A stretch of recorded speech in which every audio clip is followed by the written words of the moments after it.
Have you ever wished for an Android smartphone that is both affordable and music-centric? This is Victor with Phone Arena with a review of one such device, the Sony Xperia E1. Now, the Xperia E1 comes as one of the first of the 2014 wave of affordable Android smartphones, and as such it comes with a new Snapdragon 200 system chip that is more modern, more powerful. And on top of that, it has a dedicated Walkman music key and the signature Walkman music application by Sony. So is it any good? Let's find out in this review. The first thing you notice about the Sony Xperia E1 is that it's built out of such low quality plastic that it makes the phone feel like a cheap toy from the Dollar Tree store. Despite its negligence for looks, the phone is also fairly tightly put together and has no squeaking parts, which is good.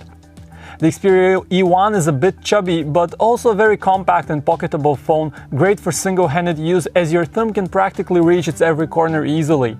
Up front you have just the Sony logo on top, the screen, and no physical buttons. It uses on-screen navigation keys. All the physical buttons are located on the left. There's a tiny lock key and a volume rocker above it, and both are clicky and responsive. We ought to separately mention the unique Walkman key located on top of the phone. This key is specifically designed to control music playback. Long pressing it starts the Walkman app, pushing it once it pauses or resumes the current song, and double pressing it switches to the next song. It's a neat touch for music lovers who can control their music without actually firing up the phone or taking it out of their pockets. In its bag of tricks, Sony also has a fun LED light that acts like a disco ball of sorts as it adapts its color to the dominant color of what's displayed on the screen, so a photograph with a red motif triggers a red LED response, which is fun. The Xperia E1 features a 4-inch display with a resolution of 480 by 800 pixels, and quite frankly the display is one of this phone's weakest points. It looks very washed out with a distinct bluish cast, poor contrast and inaccurate colors. Viewing angles are just terrible. Tilt the phone just slightly and you witness huge loss in contrast and color saturation. The display is fairly bright, but outdoors it's still very hard to read because of the high reflectivity of the display. The E1 runs on Android 4.2 Jelly Bean adorned with the Xperia user interface. It's not the latest 4.4 KitKat, and that's a shame since KitKat specifically adds optimizations for devices with 512 MB of RAM like the Xperia E1. Now, Sony's skin runs smoothly and is one of the most likable custom Android UIs with sleek looks, appropriate swift animations that add some nice dynamics to Android, and a few custom apps that add to the stock experience. Sony's custom Walkman app deserves a special mention here since it's optimized to work with the dedicated Walkman button on the phone, and it offers a rich music experience with traditional capabilities like the ability to categorize all your music, but it also offers a dedicated equalizer and so on. The on-screen keyboard is also sufficiently large with well-spaced buttons for convenient and relatively fast typing. Sony's Xperia E1 is a member of the new 2014 wave of affordable devices, and as such it comes with a newer and faster version of the entry-level Snapdragon 200 system chip. It's a 1.2 GHz dual-core processor with Adreno 302 graphics, and with it the E1 is a surprisingly snappy device for its class, offering a very smooth performance throughout. At the same time though, the phone only ships with 512 MB of RAM, which is limiting especially for multitasking. Internal storage on the Xperia E1 is 4 GB, of which only around 2 GB are available to the end user. Luckily, you can expand on that scarce storage allowance with microSD cards of up to 64 GB.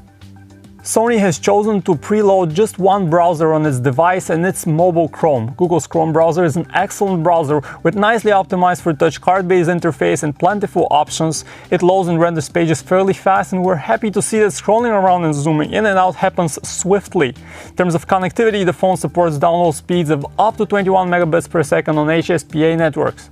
Other traditional connectivity options are here as well. They include Wi-Fi BGN, Bluetooth 4.0, GPS, but there is no NFC on board. With the Xperia E1, Sony decided to cut corners in one of the most oft-used features, the camera. The handset comes with a bare-bones 3-megapixel autofocus camera with no flash, and there is no front-facing camera either. Images captured on the camera vary between average and perfect conditions and disappointing in lower light. Wherever you shoot though, the captured pictures lack the detail sorely, and that's the biggest issue with the camera on the E1. Still, in well-lit conditions, the camera gets the colors mostly right.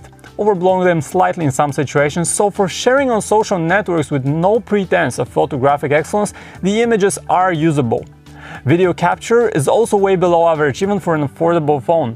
By default, the Xperia E1 shoots at 480p, but the frame rate is very low at 19 frames per second and footage looks choppy. The 4-inch screen on the Xperia E1 is big enough for many to use it to watch short videos either on YouTube or via the built-in media player. Strangely though, Sony has overlooked video codec support and we could not get to play any XVID or DivX files. The built-in video player manages 720p MPEG-4 and MKV files, but for fancier encodings you should turn to something like the FreeMX player on the Google Play Store. The real highlight of the Xperia E1 is its music affinity with a built-in Walkman app and a dedicated physical Walkman key. The Walkman music app won't disappoint music lovers. It is rich in options, features an equalizer, and neatly categorizes your music. Sound via the loudspeaker is loud enough but does not impress in any way. It's definitely on the thinnest side. Now, the included plug-in headphones are not exceptional, but while they don't pump that super bass, they produce very clean audio that's a pleasure to listen to and are definitely above your average set of headphones that phone makers usually include in the box. Call quality on the Xperia E1 is satisfactory but not great. On our side of the line, voices in the earpiece sound loud enough and clear in their natural tonality.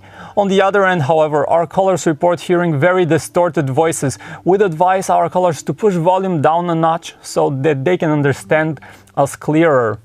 The E1 ships with a 1750 mAh user-removable battery. Quoted talk time stands at the below average around 8 hours, and in our daily experience with it, the phone lasted around a day, requiring overnight charge in most cases. Finally, it's time for a conclusion. Let's see if the Xperia E1 really is any good. First, let's start with price.